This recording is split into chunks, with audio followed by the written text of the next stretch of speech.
accueille Lucas Brailze, qui nous vient donc à la base de Géorgie, médaille d'argent à Paris 2024, médaille de bronze Tokyo. Bravo, bienvenue. Merci d'être ici pour ta visite, Lucas. Bonjour, merci beaucoup, je suis très content d'être là, de voir un petit peu votre monde où vous travaillez, c'est très intéressant aussi pour moi. Ouais.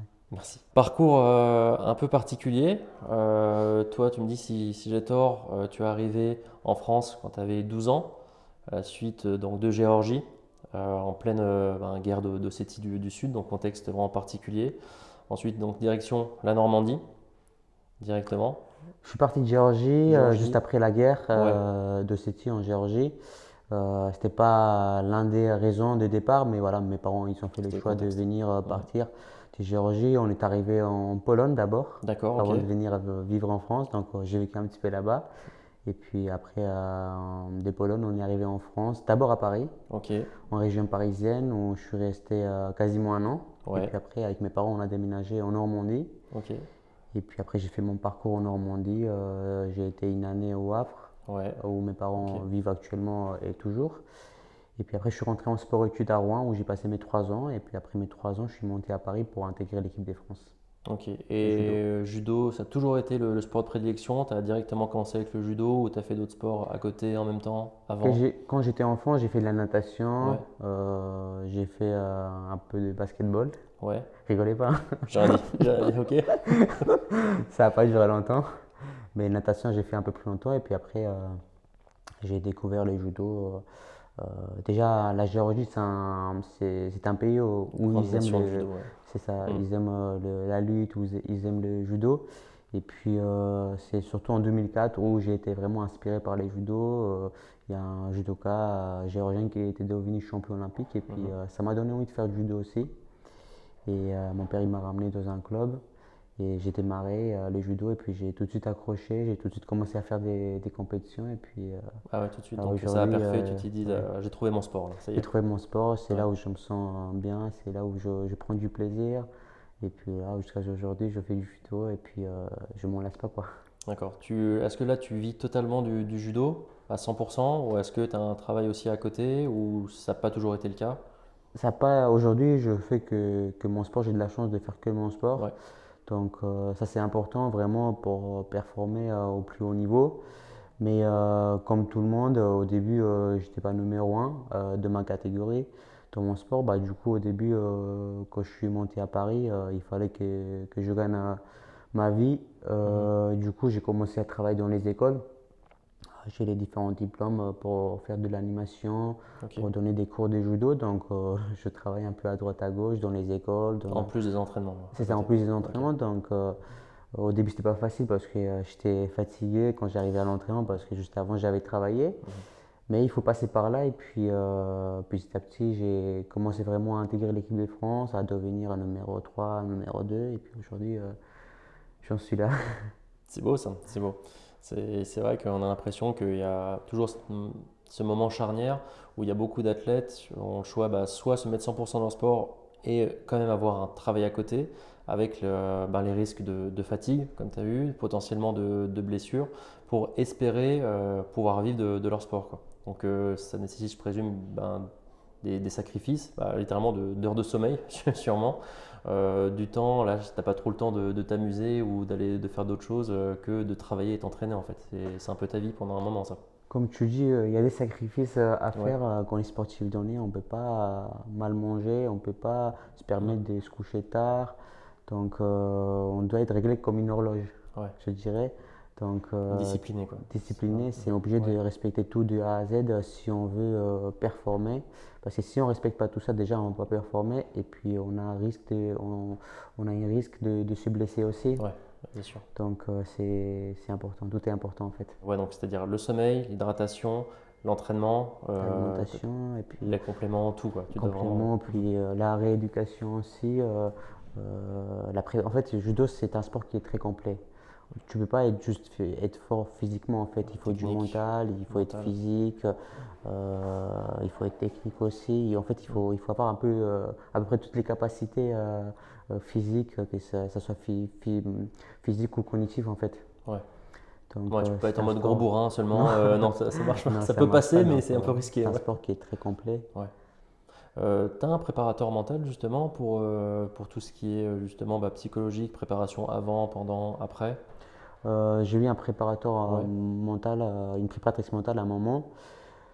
On a fait un gros travail.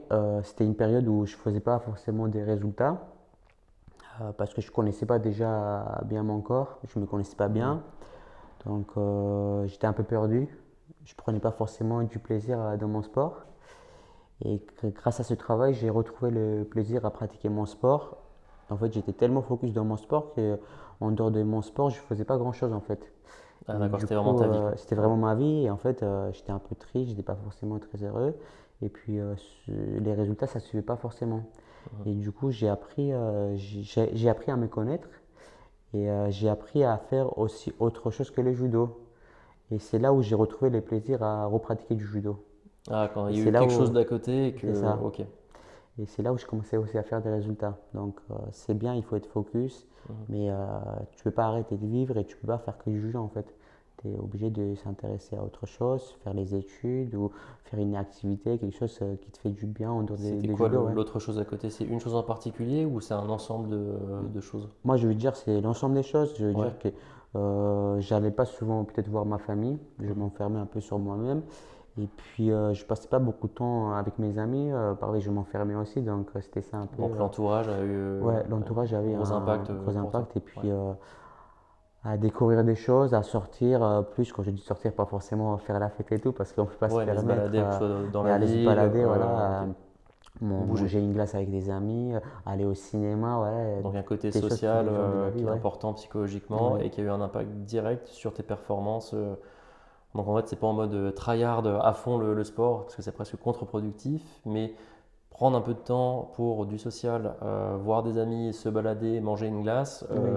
directement, ça a influé sur tes performances en fait. Ça a influé, puis Ouais.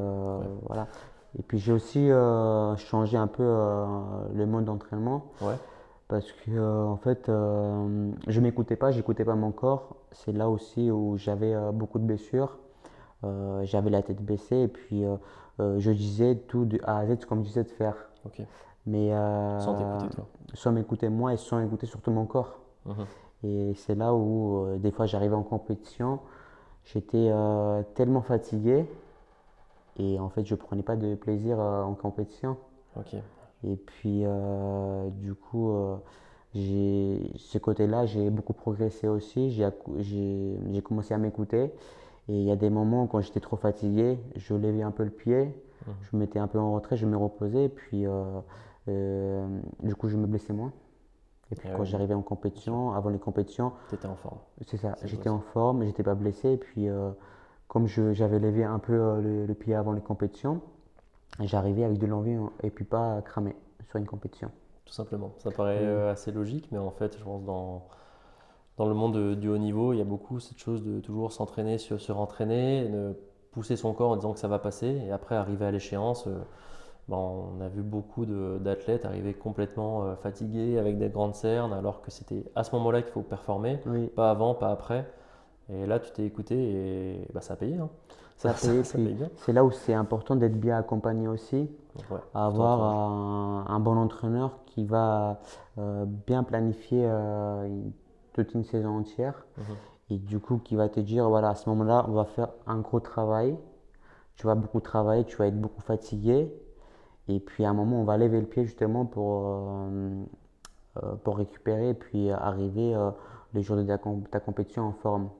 Donc c'est là où le rôle d'entraîneur est important aussi. Mhm. Et puis des fois, on planifie des choses, mais c'est pas forcément, on va pas pouvoir respecter la planification à la lettre, parce que dans une planification, il peut y avoir des blessures, il peut y avoir d'autres compétitions qui vont se rajouter ou d'autres compétitions qui vont s'enlever finalement parce que tu es fatigué ou parce que tu es blessé. Donc, tu es constamment dans l'adaptation dans une planification en Ok. fait. Et ça, c'est déjà le rôle de l'athlète parce qu'il est au cœur de son projet.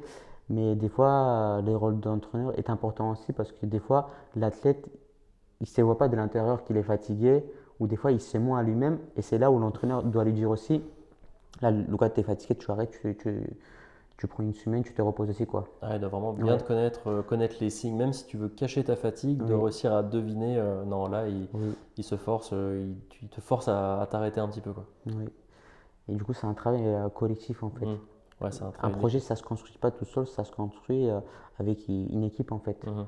Parce que aujourd'hui, les résultats que j'ai aussi, c'est aussi grâce aux gens qui m'ont entouré, que ce soit préparateur physique, mental, la diète, ou les kinés, Ouais, ou les médecins. c'est un ensemble, ouais. C'est un ensemble, en fait, Mhm. ouais.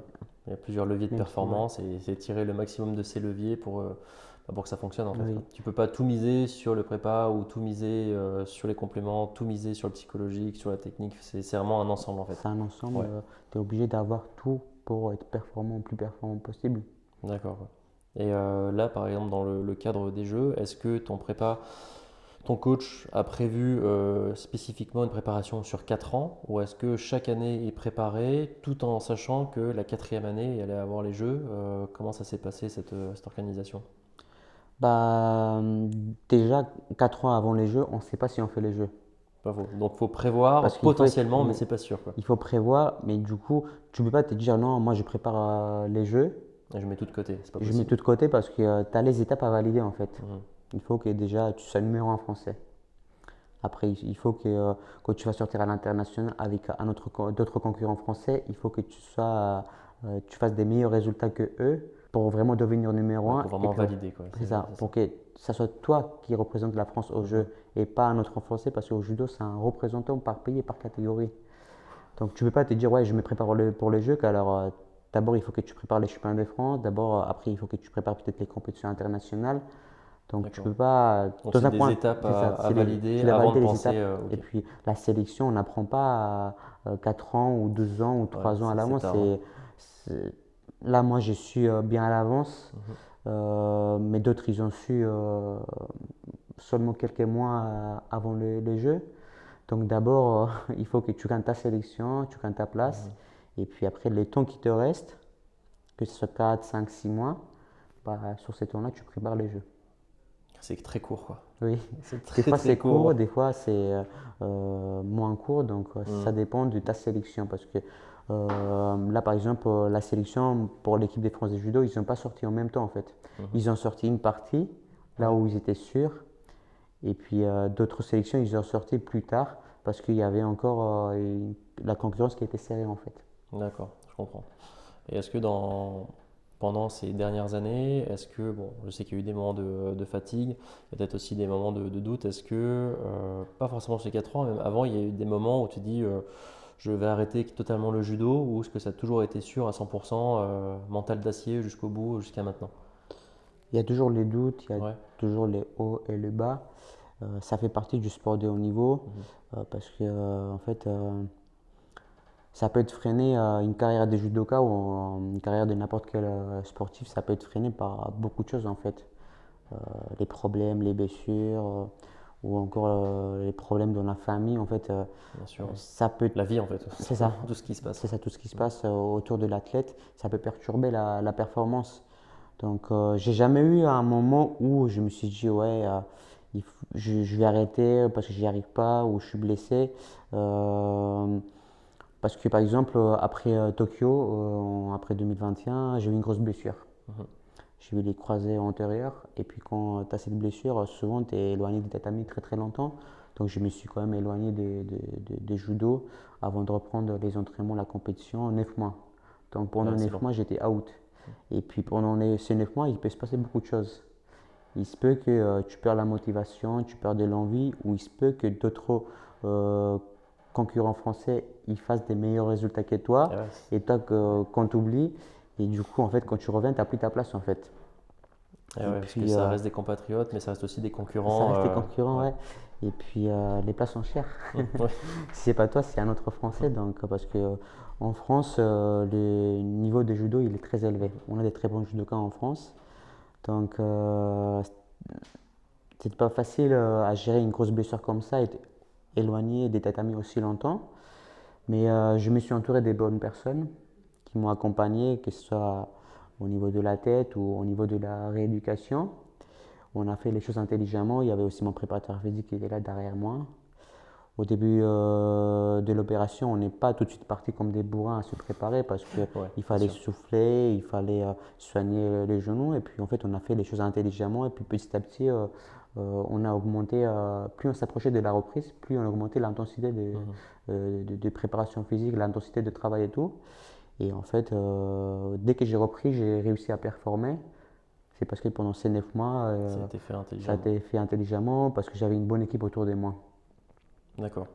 Au niveau préparation physique, est-ce que, c'est vrai qu'on imagine de moins en moins, j'espère, que tu fais que du judo, mais est-ce que tu fais du renfo un peu en mode classique, on va dire, c'est-à-dire salle de Oui. sport, bench, des soulevés de terre, je sais pas, avec des haltères, avec des renfos spécifiques, avec un préparateur? Ce que je fais moi de ma préparation physique, j'ai un entraîneur où on fait préparation physique pure, où on fait des séances de musculation et Ouais, des séances de cardio. ok. Et après, je fais de la réathlétisation en fait. Ça se passe à l'INSEP. Il y a des Mhm. gens avec qui je travaille en fait. Et tout ce que je ne fais pas en musculation, on fait en réathlétisation, on fait euh, tout ce qui est rééducation en fait, Mhm. les problématiques qu'on peut avoir, par exemple si on a des raideurs au niveau des épaules, justement on va travailler pour venir assouplir les épaules, ou si on a des raideurs au niveau de la hanche, on va venir spécifiquement travailler pour gagner en souplesse au niveau de la hanche. Donc c'est par rapport à les problématiques qu'on a en fait, on identifie les problématiques qu'on On a essaie de les régler et du au coup on essaie niveau. de Mhm. travailler et justement on fait des séances justement pour éviter qu'on se blesse en fait, pour Ok. minimiser les chances des blessures. Et du coup, je fais ces genres des séances et du coup, ça m'aide beaucoup et ça m'aide surtout à moins me blesser en fait. Ok, bah ça marche plutôt bien. Oui. Ça marche plutôt bien. Donc là, on a vu l'entourage, la prépa physique, justement tout ce qui est renforcement, Mhm. le mental. Est-ce que au niveau alimentation, complémentation, hydratation, est-ce que tu es suivi? Bon, déjà au niveau complément, il y a NutriPure, bien sûr. Mais est-ce que tu es suivi par un nutritionniste, un diététicien? Comment ça se passe chez toi? Donc, dans le judo et puis dans n'importe quel sport, il faut rien négliger. Donc, tout est important. Donc, on a parlé des préparations physiques, on a parlé des préparations mentales, Ouais. mais nutrition, c'est aussi important. C'est même très important parce que je fais un sport quand même à catégorie de poids. Mhm. Donc, je ne peux pas me permettre de Ouais, manger n'importe quoi, c'est sûr. sinon c'est là où les blessures peuvent arriver aussi, parce que je vais faire trop yo-yo avec mon poids. Donc, je dois avoir un poids qui est stabilisé. Et souvent, en fait, on se dépense tellement, on abîme tellement notre corps en s'entraînant, parce que tous les jours, on se surpasse en fait à Mhm. l'entraînement. Et on ne peut pas juste récupérer en mangeant équilibré en fait. Ouais, c'est trop juste, ouais. C'est trop juste en fait. C'est pour les personnes qui s'entraînent pas Oui, beaucoup. c'est ça. Vous, c'est très haut niveau, ouais, bien Le sûr. sport qu'on peut faire pour la santé et encore. Hmm. Même là, c'est important D'optimiser avec les d'optimiser compléments. avec les compléments alimentaires. Donc c'est là où le rôle, c'est là où c'est important de prendre justement les compléments alimentaires. Et justement, moi, je suis suivi par une nutritionniste et régulièrement, on passe des différents examens et on fait souvent des prises de sang pour voir les carences qu'on peut Mhm. avoir. Et justement, c'est par rapport à ça, on va prendre les compléments alimentaires adaptés Ouais, à ce que ciblé, j'ai quoi. besoin, ciblés, et justement pour combler les carences qu'on peut avoir. D'accord. Donc au quotidien, bah, je prends les compléments alimentaires, que ce soit avant, après les séances. Ouais, c'est quoi le top 5 de compléments alimentaires que tu prends le plus souvent à l'année? Oui, moi ce que je prends, c'est déjà collagène. Ouais, avec les Ça, je croisés qui prends sont passés vraiment avec par les là et croisés il qui sont faut. passés par Mhm. là. Donc, je prends beaucoup le collagène. Je prends aussi les multivitamines. Mhm. Et puis, comme je pars souvent en stage et puis on Ouais. a beaucoup d'entraînements intenses ou des périodes où on s'entraîne beaucoup, il y a forcément de la fatigue qui s'installe. Mhm. Et justement, c'est à ce moment-là où je prends magnésium. D'accord, ok. Là, c'est un peu ton top, quoi. Très bien.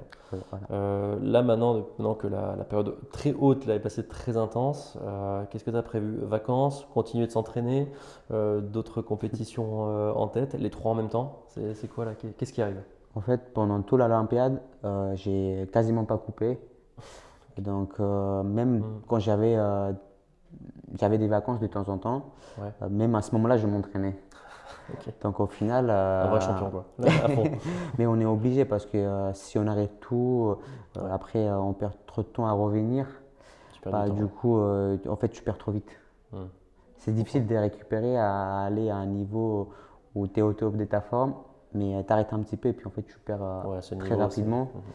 Et du coup, j'ai quasiment pas coupé pendant toute l'Olympiade. Ouais, Et du coup, avant de redémarrer une nouvelle Olympiade, c'est important de vraiment couper, reposer le le corps, cerveau. reposer la tête et se recharger surtout, se recharger pour avoir de l'envie à nouveau. Hmm, bien sûr. Donc en ce moment, voilà, je suis en plein dedans en fait. Je coupe, que ce soit physique Tu vas ou passer au mental. Havre, voir la famille au Havre, Oui, sûrement. voilà, Ouais. je fais des choses que je ne peux pas faire en temps normal, Hmm. donc voir la famille, voir les amis, donc se faire plaisir au niveau aussi Hmm. de la nourriture. Et puis à un moment, quand je vais faire le tour de tout ça, bah, et puis quand je reviens à nouveau, bah, je Reposer. reviendrai reposer physiquement au niveau de la tête, et puis je redémarrerai. Là, c'est si je ne fais pas tout ça là actuellement, Tu vas le payer plus tard.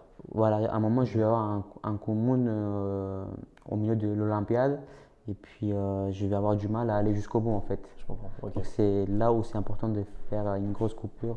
Ouais, tu te connais bien là. Oui, Ça se voit que c'est bien optimisé. Là, tu laisses rien au hasard, quoi. C'est beau. oui. C'est bien. Bah, ça a payé, hein. Oui, après, voilà, j'ai pas toujours pris des bonnes décisions dans ma carrière, mais c'est vrai qu'avec l'âge aussi, on T'es apprend. encore jeune, ça va. Je suis C'est encore pas le jeune, et contraire. puis j'ai fait des erreurs dans ma carrière, et puis c'est normal, tout le monde fait les erreurs. Tant Et qu'on en apprend, tant qu'on plus tire tu la prends de leçon. l'âge, plus il faut prendre soin de son corps, encore plus que quand on est jeune. Donc là aujourd'hui, voilà, j'ai 28 ans, j'ai encore des belles années devant moi, mais je vais être encore plus exigeant avec mon corps et avec moi-même que quand j'étais plus jeune.